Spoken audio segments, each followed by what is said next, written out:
പ്രിയപ്പെട്ടവരെ, എല്ലാവരിലും പരമകാരുണികൻ്റെ രക്ഷയും സമാധാനവും ഉണ്ടാവട്ടെ എന്ന് ആശംസിക്കുന്നു. എല്ലാ മതങ്ങളുടെയും അടിസ്ഥാനമാണല്ലോ ദൈവവിശ്വാസം. ദൈവത്തെക്കുറിച്ചുള്ള ധാരണകളിൽ വ്യത്യാസമുണ്ടാകുമെന്നല്ലാതെ ദൈവവിശ്വാസം ഇല്ലാത്ത ഒരു മതം നമ്മുടെ അറിവിൽ ഇല്ല. അധികം ആളുകളും ദൈവത്തിൽ വിശ്വസിക്കുന്നത് അന്ധമായിട്ടാണ്. അതിന് കാരണം ദൈവവിശ്വാസത്തിൽ യുക്തിക്ക് പ്രസക്തിയില്ല എന്നുള്ള ഒരു അബദ്ധ ധാരണയാണ്. യഥാർത്ഥത്തിൽ ദൈവവിശ്വാസത്തിൽ യുക്തിക്ക് മാത്രമേ പ്രസക്തിയുള്ളൂ എന്ന് പറയുന്നതാണ് ശരി.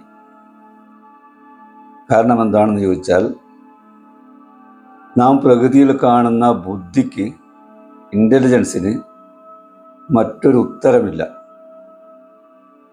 അത് കാലക്രമത്തിൽ ബൈ ചാൻസിൽ സമയം മുന്നോട്ടിങ്ങനെ പോയിക്കൊണ്ടിരിക്കുമ്പോൾ യാദൃശ്ചികമായി ഉണ്ടായി വന്നതാണ് എന്ന് പറയാൻ വകുപ്പില്ല.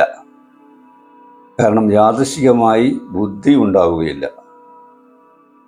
നാം നോക്കുന്ന എല്ലാ വസ്തുക്കളിലും ബുദ്ധിയുടെ പ്രകടനം കാണാൻ സാധിക്കും. മനുഷ്യനാണല്ലോ ഇന്ന് അറിയപ്പെട്ടിട്ടുള്ളതിൽ വെച്ച് ഏറ്റവും വലിയ ബുദ്ധിശാലി. എന്നാൽ ഈ മനുഷ്യൻ്റെ ഇൻ്റലിജൻസ് ഉപയോഗിച്ച് പ്രകൃതിയിൽ കാണുന്ന ഇൻ്റലിജൻസ് കോപ്പിയടിച്ച ഒരു ഉപകരണം മാത്രം നിങ്ങൾ പരിശോധിച്ചാൽ പ്രകൃതിയിൽ കാണുന്ന ഇൻ്റലിജൻസും മനുഷ്യൻ്റെ ഇൻ്റലിജൻസും തമ്മിൽ അജഗജാന്തരമുണ്ട് എന്ന് മനസ്സിലാവും. അത് മറ്റൊന്നുമല്ല, മനുഷ്യൻ്റെ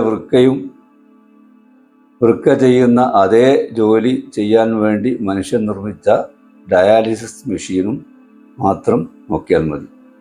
ഒരു കാരണവശാലും ഒരടിസ്ഥാനത്തിലും നിഷേധിക്കാൻ കഴിയാത്ത ഒരു വിശ്വാസം എന്ന നിലക്ക് ദൈവത്തിൽ വിശ്വസിക്കാൻ തക്കവണ്ണമാണ് പ്രകൃതിയിൽ കാണുന്ന ബുദ്ധിയുടെ പ്രകടനങ്ങൾ.